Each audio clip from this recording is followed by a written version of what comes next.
harsh realities that no one likes to hear, and the journeys that no one likes to see.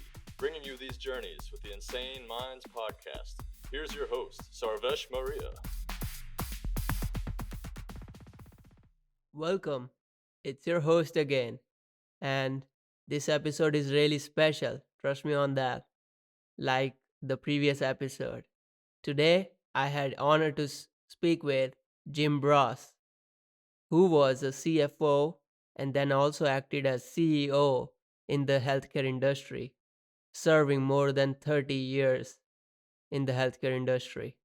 But then he made a transition into becoming a financial planner and advisor just because he believed relationships are more important for him than just compensation. And he also gives clear steps for someone who wanna have a career in financial planning. So please welcome Jim Brass. Let's start with knowing a little bit about yourself and your background. Absolutely. So, uh, First and foremost, please forgive me if I speak with a little bit of a lisp.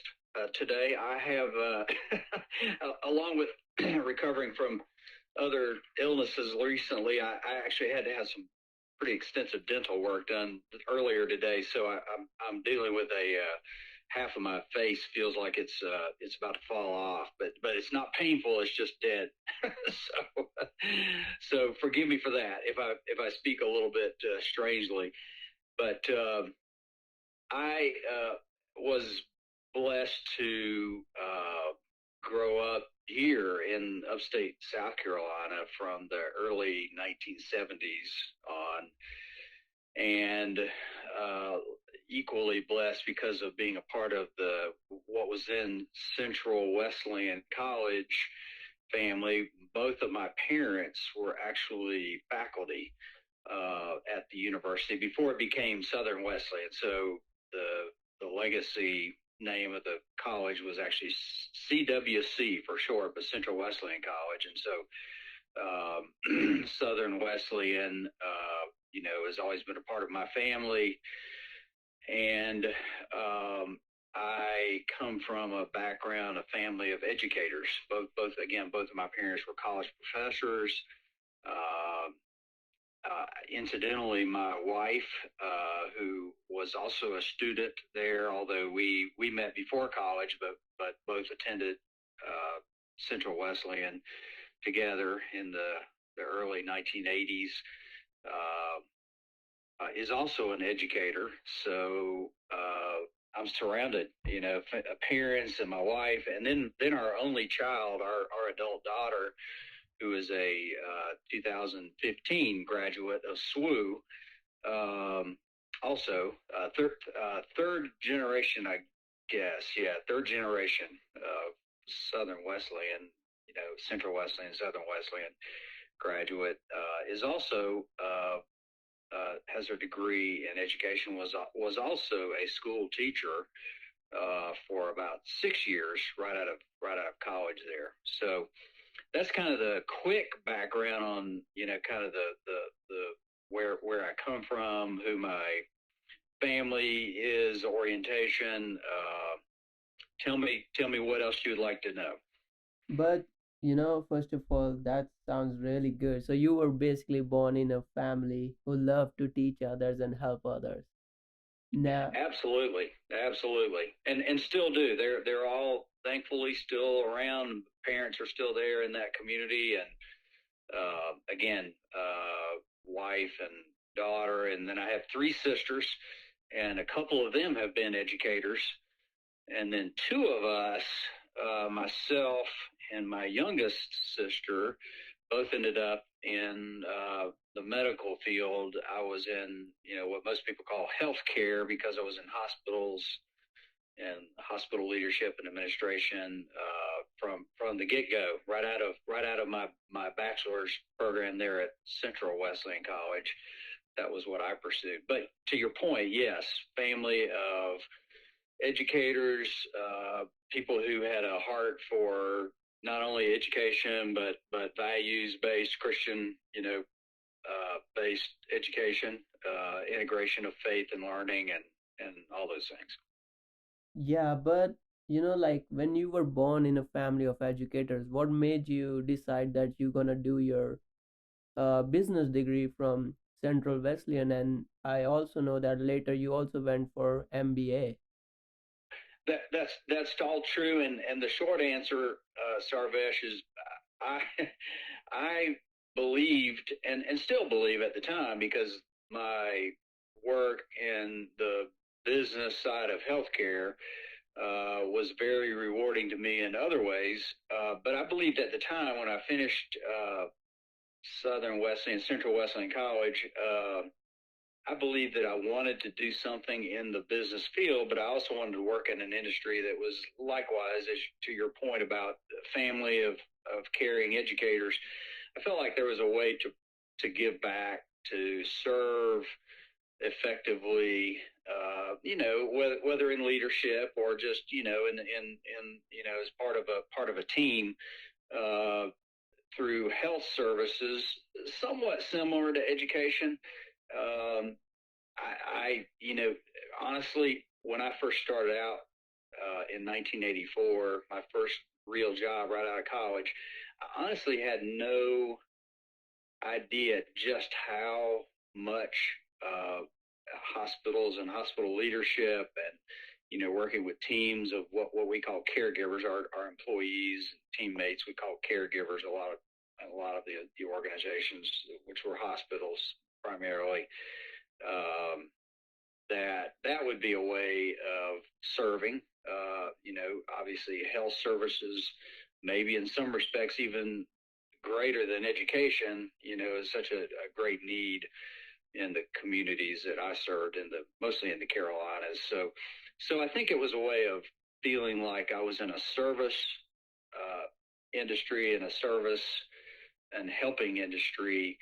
Uh, but I never had any real aspiration to go into education. I also, selfishly, I felt like we could do better economically.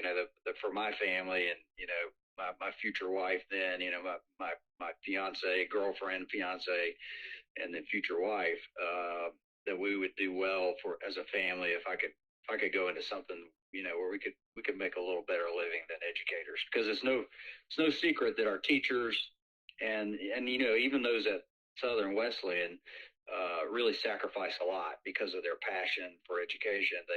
They don't get paid well, and that's certainly true in public education as well. Yeah, but when you were working in hospital leadership, I'm curious, did you had to add any knowledge about medical field in general? Yeah, great question. The short answer was no, not to begin a career in that field.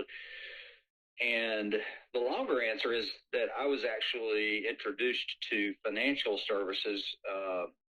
Started out in a training program with a large hospital organization, is actually called HCA, because of an alumnus of Southern Wesleyan, Central Wesleyan College, who also happened to already be in the field, and he was also in financial services. So he was a more of a regional executive with a large hospital company called HCA, and he is now retired and back in this area, although lived all over the Southeast in different roles in Atlanta and Nashville and other places, because of the size and the scope of his responsibility. But I connected with him, and he introduced me as I was an accounting, business administration, and actually I had a third major. I had three majors in Central Wesleyan: accounting, business administration, and psychology, of all things.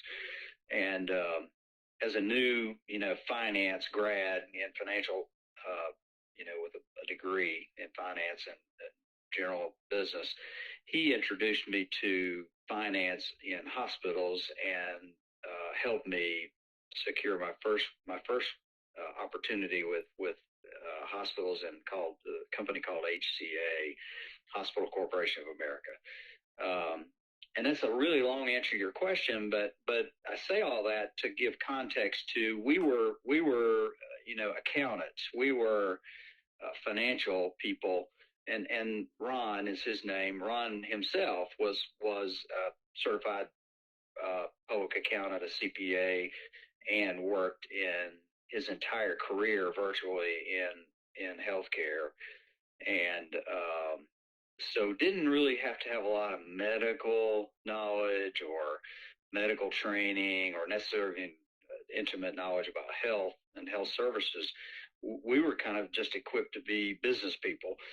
Now, having said that, the company immersed us in a lot of training very early. So from the very first day, I went to a training program down in Florida, and we got immersed in the details of health finance, and the unique aspects of medical and healthcare, and medical records and coding and all those things that affected finance, how we got paid. And that's still true today, that having a better understanding over now three plus decades of experience, having a better understanding of some clinical or medical terminology, and especially the coding side of that, was really important over the years in finance. All right. But I would like you to go a little bit more deeply into, your tasks, your duties, whatever financial services you were working for, like what you really had to do back then. Sure. Well, healthcare finance in this country, in the U.S., is very, very strange. Okay, so let me say that up front. It's over the years, our government and what's called HICFA, Healthcare Finance Administration, and then later was replaced by a regulatory agency called CMS, the Centers for Medicare and Medicaid Services, was previously HCFA, and then they changed it, as the government sometimes does, change the name. But in essence, that government involvement of health services in this country has been, challenging for that industry because of the amount of regulation, and also good for the general population because of the funding of healthcare through things like Medicare and Medicaid. And so one of the first things that, when I'll go back to the very beginning, when we were immersed, as I said, in learning as brand new college grads, your eyes are wide open. And I was actually in a program where there were multiple individuals like myself that were training to be, ultimately aspiring to be finance officers, sort of the chief financial officer, or CFO as we call it, in the C-suite in one of these facilities. And so we all had that, sort of that goal in mind, those of us in this training program. And so, what we had to learn, Sarvesh, was the unique aspects of healthcare finance in this country, and it was in a state of transition. There was something called DRGs, diagnosis-related groups, and there's all kinds of now new and advanced and different versions of that same concept, but that actually took effect and dramatically changed healthcare in 1983. Now, I'm talking about, a long time ago, right? I mean, this talk about 4 decades. So in 1983, healthcare in this country was kind of being turned on its head in terms of how we were paid as hospitals using the DRG system. And there were future, that was for inpatient care, and there were future major changes going to follow that. And so without, overwhelming you with the alphabet soup, all the acronyms like DRG, diagnosis related groups, and all the things that followed that over, again, three decades of work in my work, I learned very quickly that, first of all, healthcare was changing as I entered into the industry. I started in 1984, 1 year after, or actually just a few months after this massive change in how healthcare was paid. I learned very quickly that this was not typical way of doing business, right? The business of healthcare in this country especially is very, very unique, and maybe nothing else, comes close to how we charge for and how we get paid for our health services.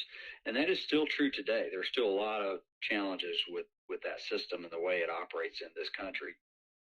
The good news is we have safety nets. Again, I call them safety nets, like Medicare, Medicaid, but that's probably in the first, earliest days of my work in healthcare, where I had the most learning to do was just to better understand uh, how the business model worked in healthcare. Here I was trying to be an accountant and try to understand, how the accounting and the books, so to speak, and the financial statements and how all that was produced inside a hospital, so that maybe one day I could aspire to be a finance officer and actually have people who also prepared all that information, but then I would be, I'd be in a position to review and present and communicate that to other leaders.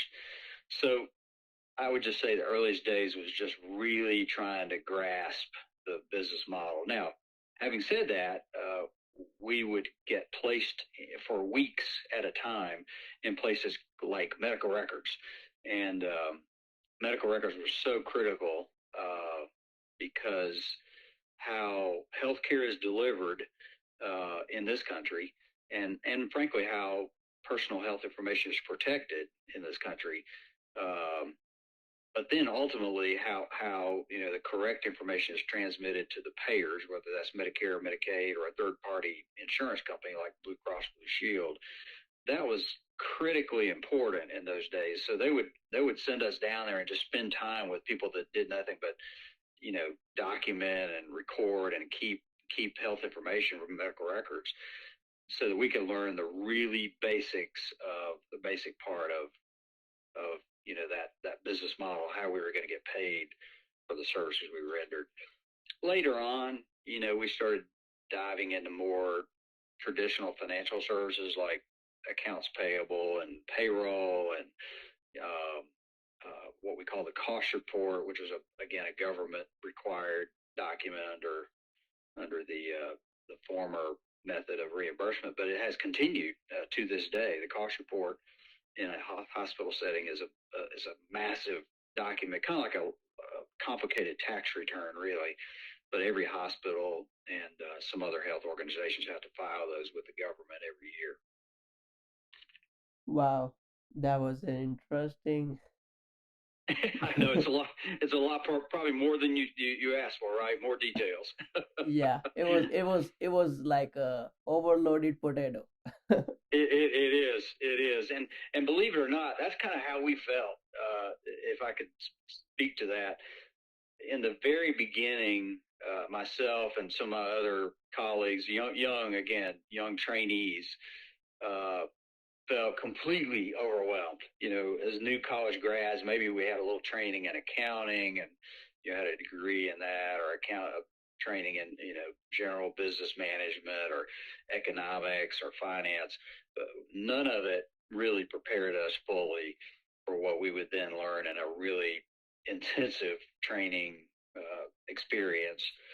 And and you asked a good question, which is what was day to day like. Well, about 9 months into that program, I had the privilege of moving into a leadership role in Georgia. So I moved from Florida to Georgia, middle Georgia, and something called an assistant controller position. And that was, my first experience with leadership, with managing people. So pretty early, less than a year in, I had the privilege of working for the same company, a different hospital, but same big hospital company. Um, and then later, a further promotion into a similar role in Charleston, South Carolina, which is just a bigger hospital.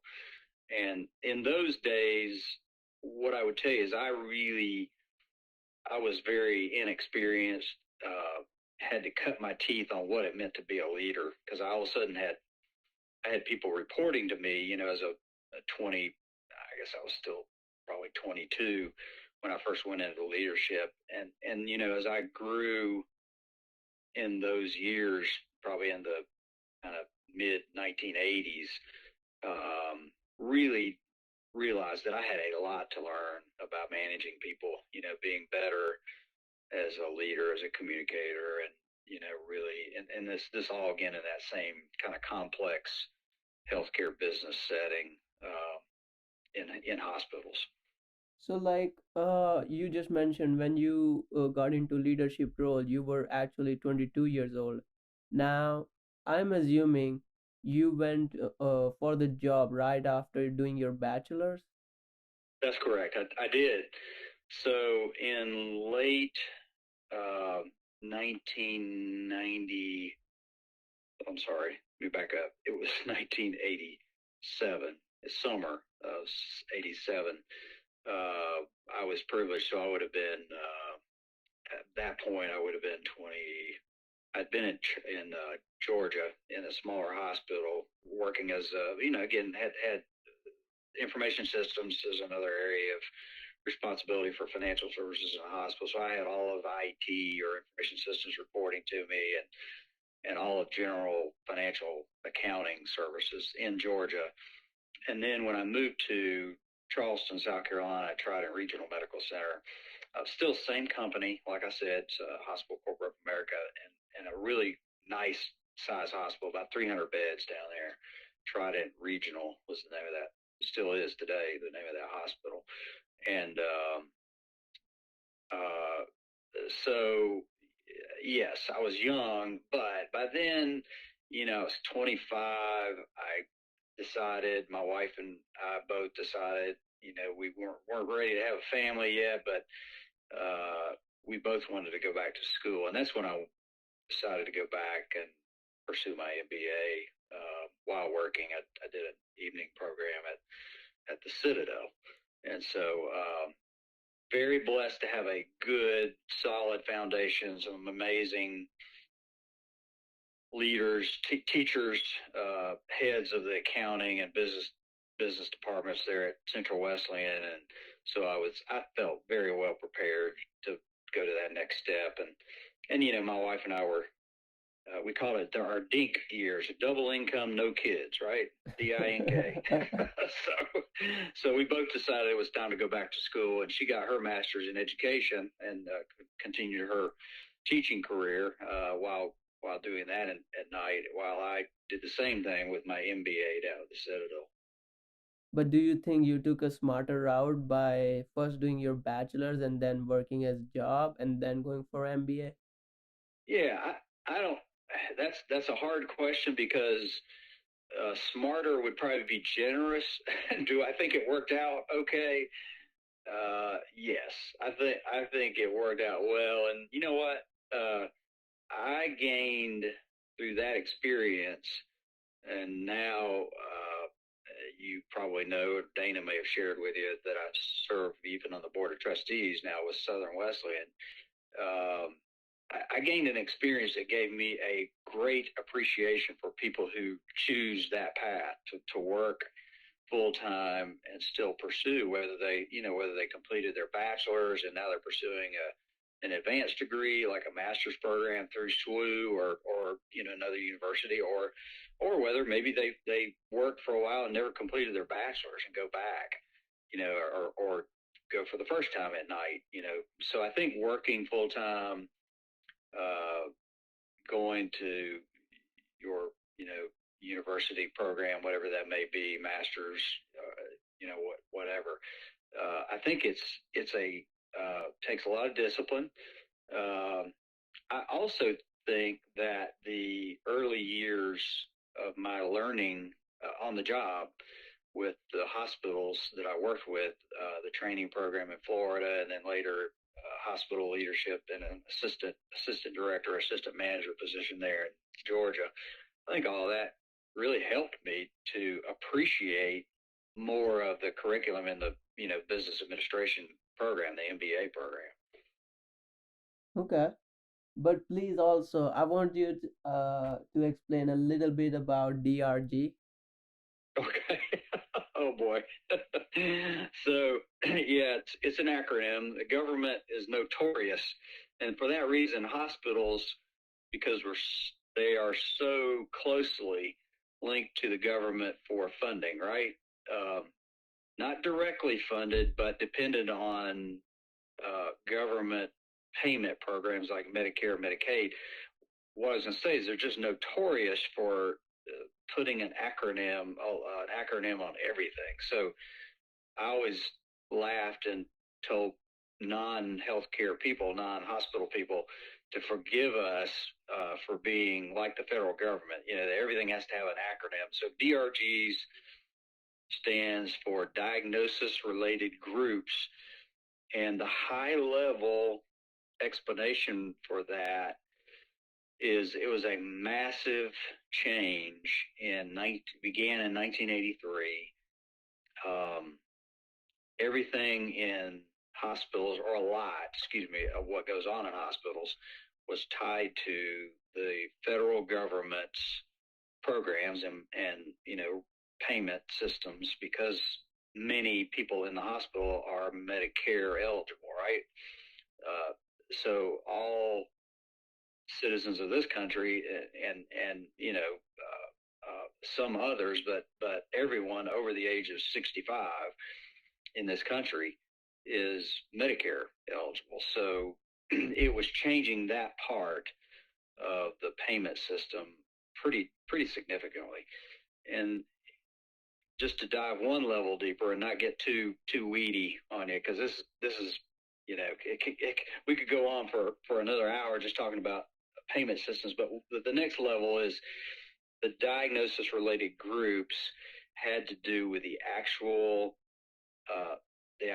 condition, meaning the illness or the medical condition of the patient, and the treatments plus other complications. So, let me translate that to an example. So let's just say, for example, I'm a type 2 diabetic, but I go into the hospital for a heart attack, and I'm 65, so I'm Medicare eligible. Well, prior to 1983, the government would just say, okay, hospitals, whatever you spend on taking care of Mr. Bross, we will give you a percentage of that cost. They use that gigantic tax return like document, the cost report, every year to determine, and it literally was reporting to the government actual costs of taking care of all the patients for the prior year. And they would use that to say, okay, we'll give you a certain portion of your costs plus just enough to say you got enough margin to survive, right?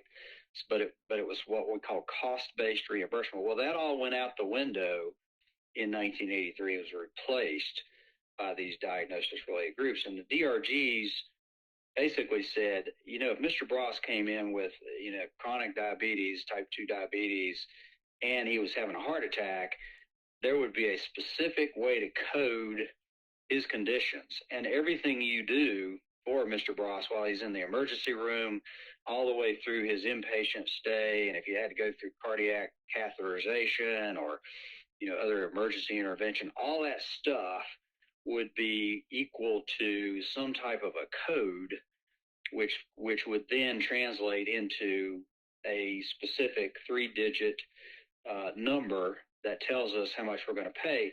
But guess what? For that 3-digit code, let's just say my DRG was 596.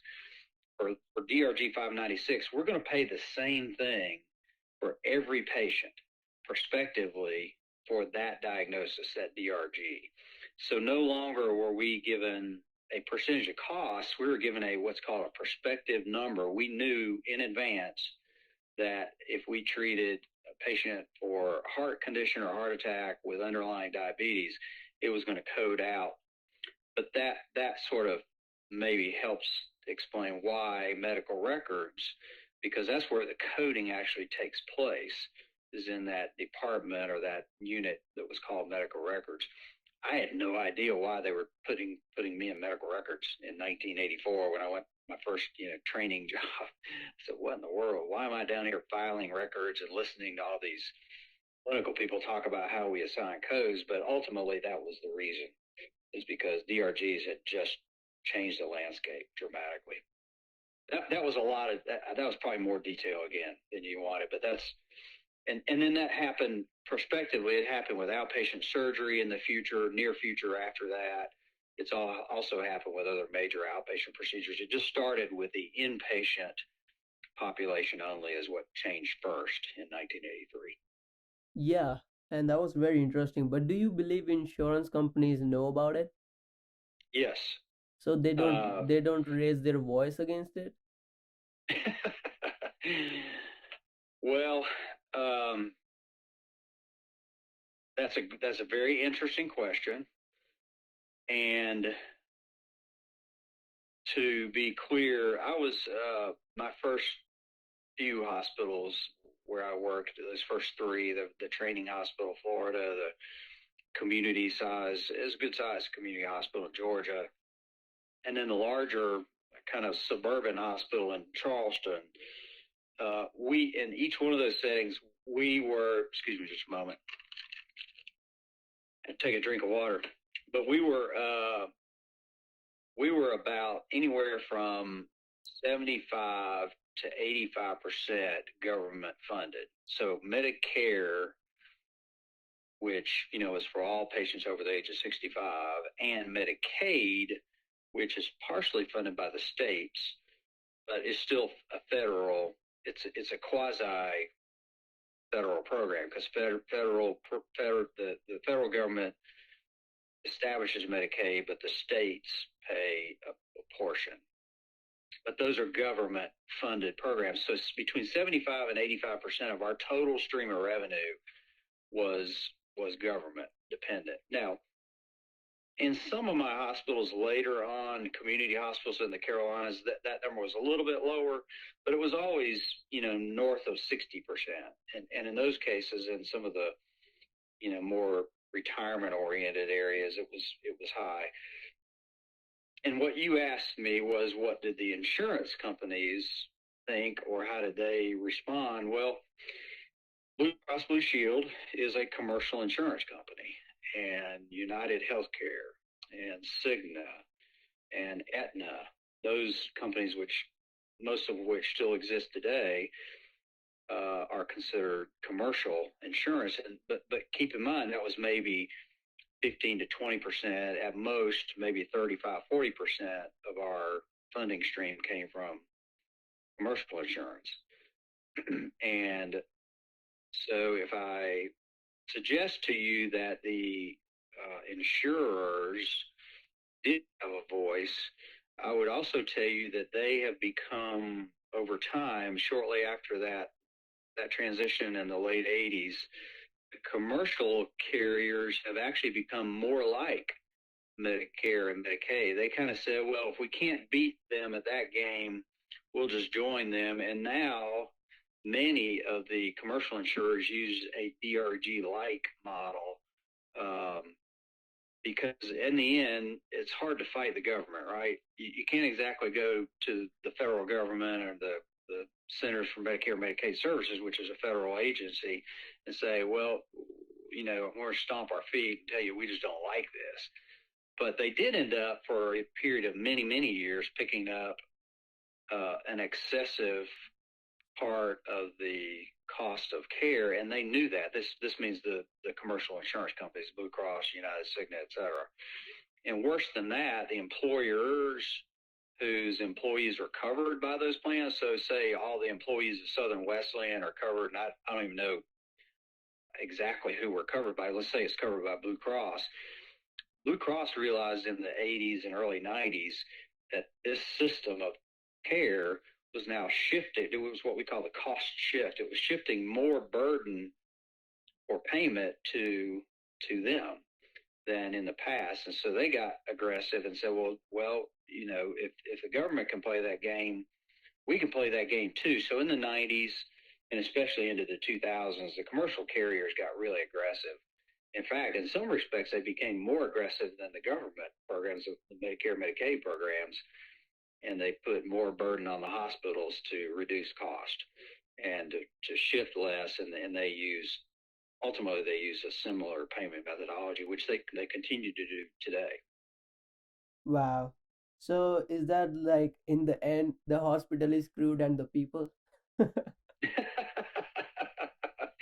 We used to say that, and so part of my role as a 22 years as a CFO, finance officer in a smaller but good sized community hospital, um, was to be very vocal with the government and with our hospital associations, which is it's a nonprofit informal affiliation within each state. So the North Carolina has a state hospital association, South Carolina has a state hospital association, and I was fairly active in both of those. And also from time to time, we even go to Washington myself for a day, advocacy day or a day of advocacy where we go meet with our government representatives. And there were times when we were complaining about the hospitals really struggling to have any kind of a positive margin,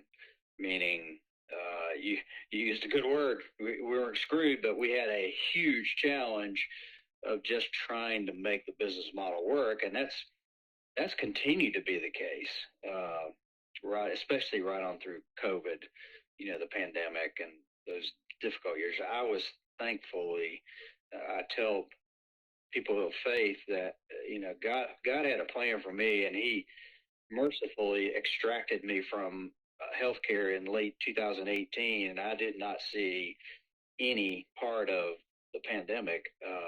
Obviously, since I didn't start until 2020, but many of my good friends, colleagues, former teammates, shared how challenging this period has been. But all of it, was already in the backdrop of a very difficult business model of getting paid and actually covering our just costs, having any kind of a positive margin to reinvest in facilities or equipment or capital investment. There was very, very little of that, and it got tighter and tighter during my 30 plus years. So, being a CFO, could you say that the hospital was actually earning the least out of the three? When I say three, I mean the government, the hospital, and the insurance companies. Yeah, I mean, the government would probably argue, and I don't know who audits the government. Frankly, I guess the GAO is called the Government Accounting General Accounting Office or Government Accounting Office. GAO had some responsibility for that, but to be very honest, not very transparent to you and me, the general population, whether the government was profitable or not. What Congress and the administration typically in this country want is for hospitals to thrive. They don't want to put hospitals out of business. And yet at the same time, they want hospitals to become more and more efficient, more cost conscious.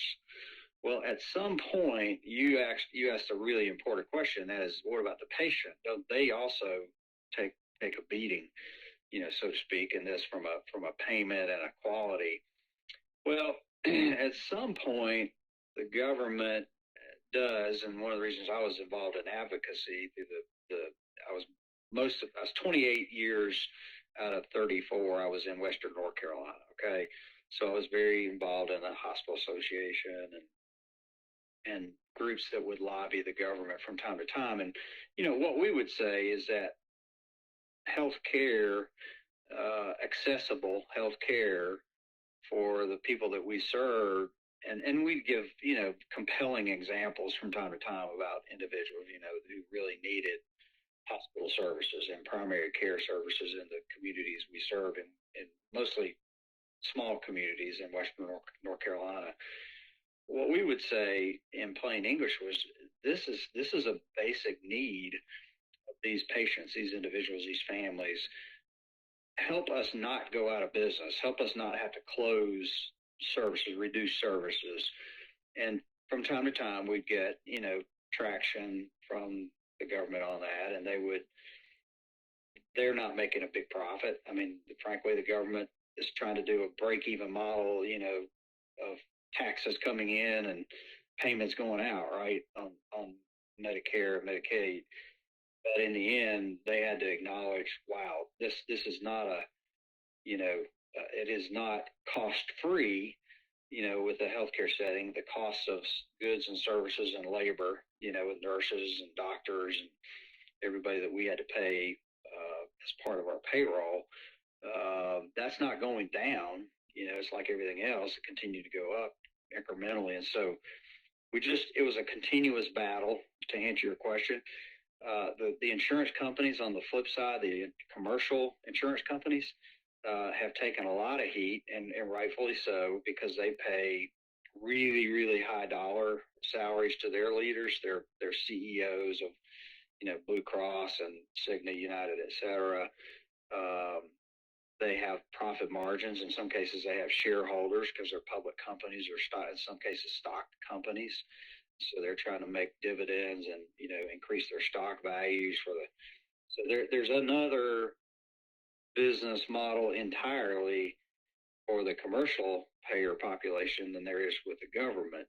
But ultimately, the government has a say in all of that because there's insurance regulation in every state. So the state of South Carolina has a Department of Insurance, and so all those companies, those commercial insurance companies, answer to the DOI. And from time to time, as hospitals, we might file a complaint. As a hospital association, we might complain that Blue Cross, shouldn't be allowed to pay, gargantuan salaries and benefits to their people when hospitals were kind of struggling, just to give a 1% increase or make basic, benefit payments to our employees. So I say that not to tell you that healthcare people, myself included, as an executive in the community, that we were struggling or not paid well, but it's a very challenging business model to make it work at the end of the day. Yeah. And like earlier you mentioned that the hospitals provide the government with the yearly bill at the end of That's the right. at the end Yeah, of the year. called a cost report. Okay, and is that the government use that to deduct taxes? Yeah, so no, on the tax question, it's really not used for any form of tax. In fact, the hospitals that I worked with beginning in 1991, I left the for-profit large hospital company, which, by the way, still exists today and operates most of those same hospitals, large companies, publicly traded company. And I went into nonprofit hospitals in the Western North Carolina area. Those hospitals are exempt. They're 501c3s, so they're a lot like, for example, Southern Wesleyan. They don't pay federal or state taxes at all. And the cost report was actually used by the government to try to determine what should be the aggregate rates that were paid on DRGs for the next year. So once every 12 months, they receive this snapshot, but it's a full 12 months of history, like a annual tax return, but it's called the cost report. They would actually use that to determine what are the correct or fair payment rates for hospitals in general, with this national system called DRGs. And then they would also occasionally make some regional adjustments, like for let's say for the rural area, they might pay a little different rate or a little extra because they looked at all the rural hospital cost reports together, and then they looked at the urban and suburban hospitals together, if that makes sense. But it never was necessarily a tax method or a tax tool. It was more so determining, hey, if we want to be paying costs, or if we want to judge or determine our hospitals efficient enough by controlling their costs, this document helps us make that determination once a year. Okay, that makes sense. And now I'm curious, why did you make a transition from working in a for-profit to a non-profit? Yeah, no, at the time, no other specific reason other than more of the hospitals in the geography where my wife and I wanted to ultimately land, which is going to be in the Western Carolinas, either upstate South Carolina, or as it turned out, we ended up in Western North Carolina, not nearby, not far from family. More of the hospitals in this area were and are in that nonprofit category. So, even the largest systems like the Prisma, which is, Greenville, Columbia, South Carolina, that back at that time, Mission Health, which is the primary system in Asheville, North Carolina, and even Atrium, which used to be the largest Charlotte system, was called Carolina's Health System at the time, and now it's called Atrium. They're all nonprofits. They're technically not so by far the majority of hospitals in the Western Carolinas, especially, were at that time nonprofit, and the opportunity for me for my first CFO opportunity, 1991, I guess that was just so happened to be in a nonprofit hospital. So there's no other reason than really and truly just wanting to be still working in the hospital, and then it just turned out that the nonprofit setting was the best opportunity. All right. Please share, first of all, how many years of experience do you have currently working? Sure. Too many. so it's about time to think about retirement, I think. It was roughly 34 and a half. It was just a little over 34 in healthcare from beginning to end. Okay, so ended that late 2018, and then since 2018, I had a bit of a sabbatical for career change, and so 4+ years. Excuse me, not 4, 3+ years, because I really didn't start until the following May of 19 to make a decision to work in the second career that I work in. My last 6 years, plus or minus around 6, in healthcare, I was the chief executive officer. So I was the CEO of 2 small, very, very small, but very important hospitals, community hospitals in Western North Carolina. One in extremely rural west called Franklin, way out in the mountains. Very beautiful area, by the way. If you ever get a chance to go to Franklin or any place out there, Murphy, North Carolina is another one just a little further west. But I was in Franklin, and then I also worked in Columbus, North Carolina, which is just north of Spartanburg, South Carolina, just across the state line. But that's where I finished up, was in Columbus after 6 years as a small hospital CEO. And so it was not an easy decision. And I say, because it was always teams, it was never me, but we navigated integration, as I call it, with large systems for both of those last 2 small hospitals. So the hospital in Franklin was integrating with a large system called Mission Health in Asheville, and we helped navigate that. And I was actually paid. I was technically on the payroll at Mission Health when I took that job and that small hospital board, and I navigated that change. And then I did the same thing in Columbus, but it was to Atrium Health out of Charlotte. And so smaller community-based systems, and it's the same way here in upstate South Carolina. All the hospitals that are small community systems, like Easley, used to be Easley Baptist, and Oconee used to be Oconee Memorial. Well, there are a lot of Prisma hospitals now, right? They got integrated and bought and assimilated, I guess you could call it, into a large health system. And I was okay with that process. I mean, I'm not going to tell you I was the greatest leader through that transition, but really worked closely with those communities and tried to educate, the local boards who, were pretty well educated already because they had made the decision to become part of large systems.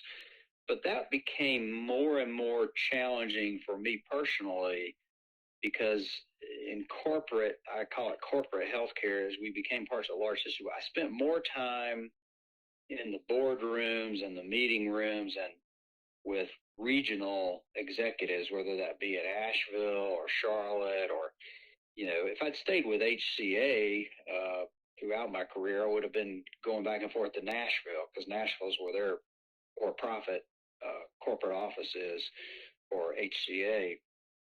Not a bad thing, and a lot of people enjoy that kind of work and like working with regional leadership teams. My orientation was to be more relational and community oriented in the last I guess the last 28 years of my 34, 28 plus. I wanted us to have a good relationship with local employees and teammates in the hospital and doctors and, the local community. I was always active, involved in volunteering, whether it be with a Rotary Club or, in various service type organizations. And that became less and less tenable and more challenging during those, probably the last 10 to 12 years, but especially the last 6, even as a CEO in those small hospitals. So it's kind of a long story to tell you that prayed a lot about it and was feeling a sense of a calling of making a change, change in direction, and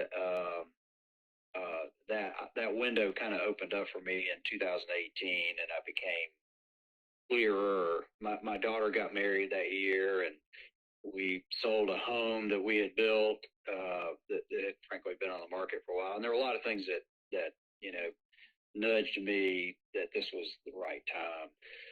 So since May of 2019, I have been a aspiring financial advisor and now a personal financial advisor. So I work with individuals, families, and couples on investment planning, retirement planning, education funding for families, and general financial planning. All right. But before I dive deeper into your experience with financial advising and planning, I really want to know that what was your most toughest or like difficult time working as a CFO or maybe CEO, but in the healthcare industry? Yeah, that's a great question. I would say that work near the end of my career especially got harder because in a senior role in what we call the C-suite, in the hospital setting, we had CFOs and chief operating officers. I was all of those things. I was COO for a little while in my 22-year stint with Rutherford Hospital. That was the longest. And especially as CEOs, my role became more and more challenging because I had many stakeholders to whom I needed to be accountable. And more importantly, I had stakeholders that I really, really cared a lot about.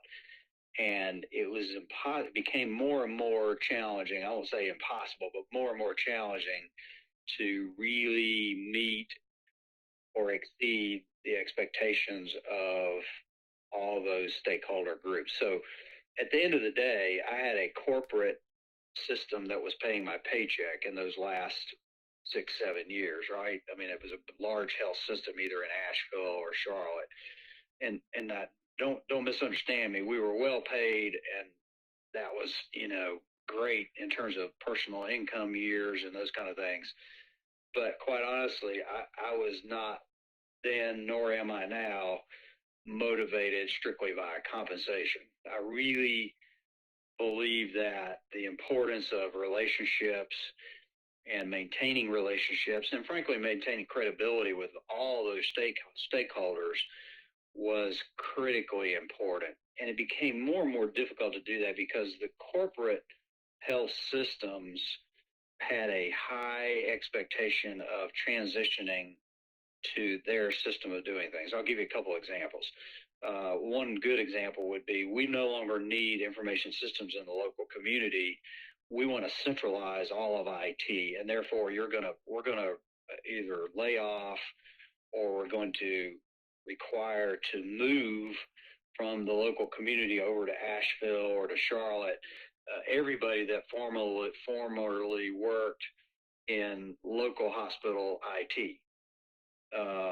Another good example is we're going to reduce physician pay because even though physicians that were on the payroll in that community are good providers, they're very quality, good doctors. Our model for compensating physicians is more aggressive, and we want to pay for quality and production, but we don't really want to pay what you formerly paid your doctors. And so, we'd have that challenge to navigate with all of my local physicians. And the same thing is true many other disciplines in the healthcare. So, hospitals are complicated places, right, with lots of people. And then you had the community aspect where some cases the big systems just say, look, we're just going to shut down some of these services. We're no longer going to offer to deliver babies or do obstetrics care in this community. People are going to have to drive to Asheville to get that. So I didn't leave with a bitter taste, but I left with a knowledge that this is simply the direction that healthcare was going.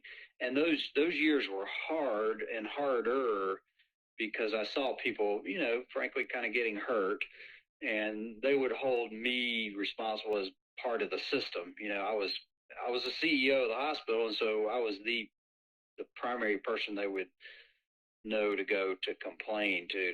And I don't mean, not that I minded people complaining, but you could tell people were, really frustrated with the overall direction that hospitals and what I call corporate healthcare was going, and it continues to do today. By the way, I mean that process is not slowed down. If anything, community healthcare for smaller hospitals has become even more challenging. But I was a very, I don't know if I want to say sensitive, but I want to say aware, self-aware, and also community and employee and stakeholder aware person. And because of that, it made it very, very hard on me to know there were people, becoming disenchanted and in some cases hurt. I mean, economically and otherwise hurt, their personal livelihoods and their, lifestyle of living in a certain community. And, my job's no longer here. It's over, an hour or 2 hours away. Yeah. No, that's very tough for sure. Yeah. So those were the harder years, but, we were paid well. I mean, there's no question that the systems, they tried to keep us, they, in leadership, they tried to take care of us. Makes sense. But now coming towards, your recent years as financial advisor, Right. I'm pretty sure that was one of your interests because, as you mentioned, you love to build relationships, and that is one of the common personality traits I see in financial advisors and planners. Now, Yes, sir. I'm curious, like, how did you take the first step towards it? I know you already had, a lot of contacts, but you kind of ended your career in healthcare industry on a, as you, I just want to say, like, a little bit you were unhappy with it, and I'm pretty sure there Right. were a lot of people who were unhappy with you too, but Yeah. they didn't know it was exactly not your decisions what was going on. Right. So Right. now I'm really curious, how did you took your first step toward building those clients? Yeah. Well, I mean, that's a great question. Let me tell you why I ended up in this industry first and foremost. For the place I served the longest, the 22-year stint where I was CFO for about 17 or more. there, and then I transitioned into operations. That hospital is in Rutherfordton. That's a mouthful. Rutherfordton, North Carolina, Rutherford County, but the town is called Rutherfordton. But I was blessed with a partner, an outside service provider, who served and did really, really excellent work with all of my employees.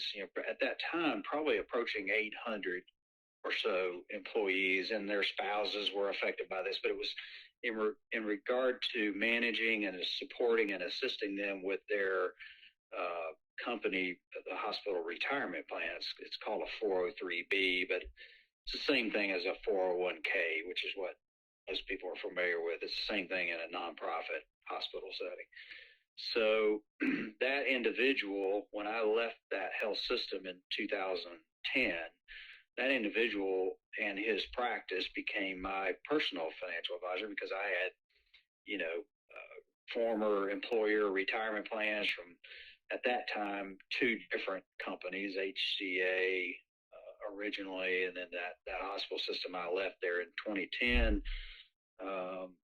and I sat down with this same individual in his practice, which was local in that same area, and he helped me with some strategies and some plans for me and my family, and just got to see over a couple, almost 20 years, first in the corporate setting, where I was I was the customer, the client, and he was helping serve my employees with our company retirement plan. And then individually, when I decided to work with him as a personal client, got to see the same thing on a one-on-one kind of basis.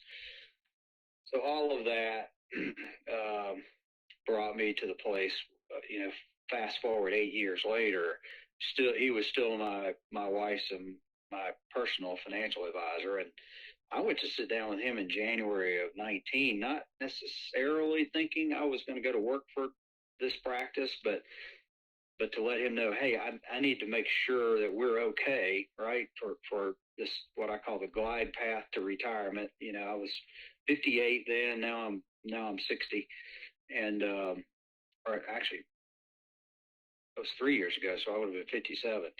But anyway, sat down with him, and I told him, I said, I've already been poking around a little bit in upstate South Carolina to look into doing what you do.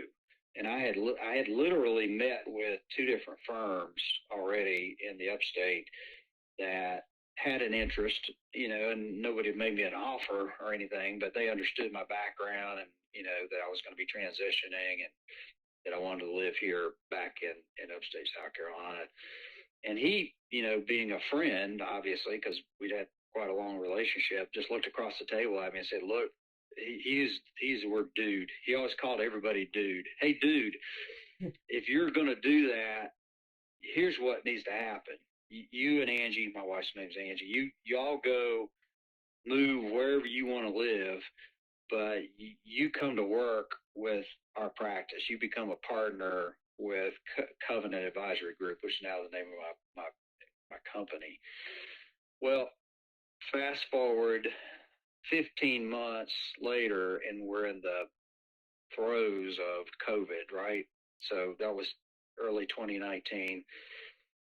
Made a decision to, take him up on his offer, but it meant 4 to 5 months of retooling my brain. I had to go, through all kinds of licensure exams for the federal portion of that, the series, what's called Series 7, Series 66, and then insurance exams in both states, because I wanted to be dual licensed. I had a lot of connections in North Carolina, to say the least, and then knew that I would move down here and really try to cultivate an upstate South Carolina practice, which we've been very blessed. We've continued to do that.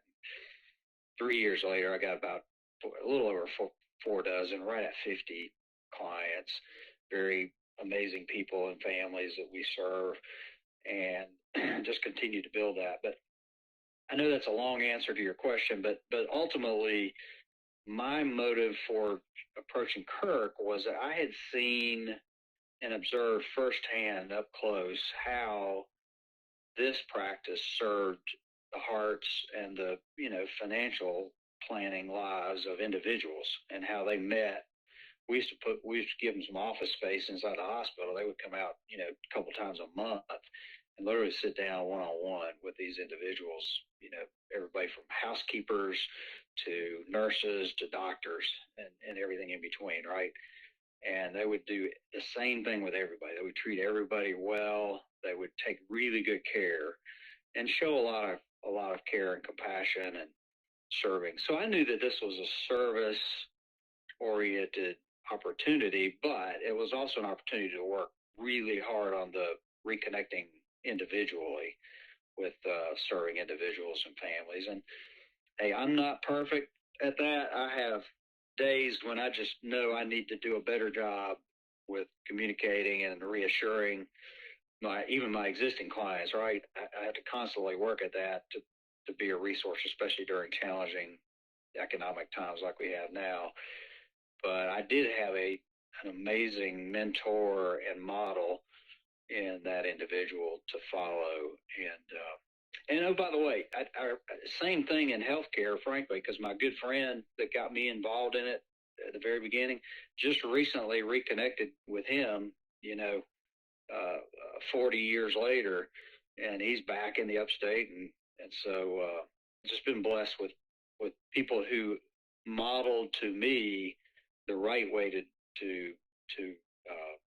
treat people and the right way to serve. It's kind of a servant leader. So the answer to the question, how to what we call in the business, we call it prospecting, right? To build new clients. Mine has been 100% word of mouth and referrals and just existing relationships. So just reaching out to family, friends, colleagues, former work colleagues in medical and healthcare, physicians, and others, and just asking, if they're not already working with somebody else, or even if they are, have they considered looking at, a relationship of working with a professional advisor, a trained financial advisor, and then we share what we do and how we do it. And most of all, I share, the values that our practice are. We're very small. There's just 4 of us right now in the practice. There were 7. We lost that partner, by the way, my friend and colleague. He passed away late 2020 from complications from COVID. It was devastating. We as a group, our practice, and me personally, actually, I apologize. It was 2021 when Kirk passed, but it's 52 years old, a man who's very faith-filled, personally and professionally. It was, I just, to this day, I'm in amazement because Kirk, left 2 teenage daughters, had 2 grown young men, recent college graduates, young men, but the two little girls were adopted little girls, and they're such an amazing family. We still, we take care of his wife, and she's still kind of connected to the practice. Technically, she owned the practice, but my other partner has since kind of taken over, and I still serve as the support to him. Wow. It's I won't say like it's very difficult to have experience like that. And you also brought up like how you have to hold your clients' hands in times like this year. and Absolutely. and I'm pretty sure, like, like this year has been crazy and people been Yeah. freaking out, especially with Bitcoin and Yeah. stuff. So Yeah. Well, you're in business, so I'm sure you've had opportunities academically to study, and this is it's like a laboratory going on in our real world right now with some of the challenges and things going on with interest rates and the Federal Reserve, and and the markets, and challenging is a good word, but we, and I should say my former partner who passed away, he used to describe the business we are in as financial ministry, and Kirk was just that kind of guy. He was very, you know, very faith filled, and I and my new, my other partner, we take that to heart. I mean, really, because people need encouragement. They need to, be encouraged to stay the course and not, like you said, not to overreact, freak out. But there's a tendency to do that. There's a lot of fear, especially for people who might be near retirement or already in retirement, and watching their livelihood threatened by some of the things that are going on with the markets. Yeah, but then what kind of investment products do you use? Yeah, the short answer is all of them. Okay. We have almost no limits on what we can help people with. Um, it truly, Sarvesh, it's something called suitability, and that's actually a regulatory term. It really, really depends on the individual and their time horizon to retirement. Are they already in or near retirement, or are they 20, 30, 40 something age, and they're just starting, or do they have some kind of another special need, whether that be saving for kids for college, or for a major purchase like a down payment on a home, or it's so individualized that our process really starts with more than one meeting, usually about 2 meetings of doing nothing but listening and really learning about individuals and what's important to them. But we have no limits really on what we can help people with. I, okay, that definitely makes sense, and I think listening in general helps build better relationships. And Absolutely. that is one of the tasks. Like, I because I'm a business student, I always hear people saying like, you never own something you don't understand, and that's what kind of put me on the caution side. Like, I did not had any Bitcoin investment and stuff, but I see other Yes. people's crying and stuff. Yeah, yeah. Well, that's a very astute, from wherever that wisdom comes, whether you just thought that up or you were trained that. That is a very astute observation, and I would tell you that because of that, I mentioned we spend a huge portion of our time, percentage of our time, just listening and learning about individuals. I would also say another significant portion of our time, and by the way, we don't charge for planning. We don't get paid until and unless we make a recommendation that truly is suitable and resonates, and that the client decides, is a good fit for him or her or their family. But I was going to tell you that education about investment platforms and products and risk is another huge percentage of what we do, as far as our time and effort and how we help people. We do a lot of educating. And one of my favorite saying is, I would never want a client to consider, let alone accept, a recommendation until I'm convinced that they fully understand. And they need to be convinced that they fully understand anything that they might consider invest, because at the end of the day, that's part of suitability,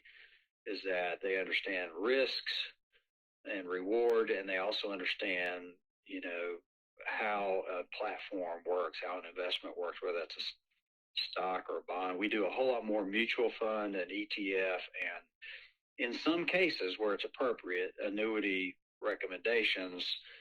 But we wouldn't do any of those without first, again, explaining in great detail with the client, and making sure they fully understand. And usually it's a blend of more than one of those. It's rarely a single solution. All right. But you also brought up like you kind of took exams like Series 7 and 66. Yes. I'm curious if you also took the CFP board exam. I have not yet. My partner, the other partner I was mentioning to you, has recently successfully completed that, and I saw what he went through, and I, you know, I had enough of a challenge, about 5 months of exam prep and taking exams, just getting through the basics of FINRA. What's the FINRA required exams for being licensed as a registered investment advisor, and I may do that. I have not, and I have not decided when or if I'm going to commit that time and effort to that So next step. But it's a very valuable certification without a doubt. so let's say someone like me or Yeah, anyone who wanna start their career after doing their bachelor's into becoming a financial planner or advisor. yeah, What yeah, will be the sure. stair steps? Yeah, I would say internship. I mean, and I say that sincerely with the idea in mind that seeing it in action, actually participating in a practice as an intern and or just shadowing, which is always another option. Those kinds of experience are invaluable. When I was a student at Central Wesleyan, I did an internship in public accounting, CPA, and I became immediately convinced that that was probably not the thing I wanted to do for a living. I mean, basically, it convinced me that I wanted to go a different direction as opposed to CPA and public accounting. And so I would say the same thing about our industry is it's really important, I think, to experience it a little bit.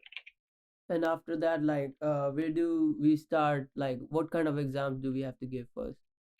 Yeah, so there's something called these would be the FINRA exams that I'm going to tell you about first. There's something called the SIE, which is the kind of preliminary prerequisite exam. And then from there, if assuming you successfully navigate that one, you go take the Series 7 exam and then the Series 6 or 6-6.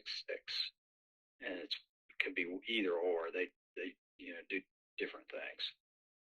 Okay, that makes sense. All right, Jim. Thank you so much for coming on the show. It was my honor to speak with you today. Oh, likewise, Sarvesh. I don't know the outcome or end result for your project, but I wish you the very best. And it's certainly a pleasure to meet you by phone. And thank you again for your patience and flexibility in scheduling. Thanks for listening to today's episode. Please remember to like and subscribe to the Insane Minds podcast.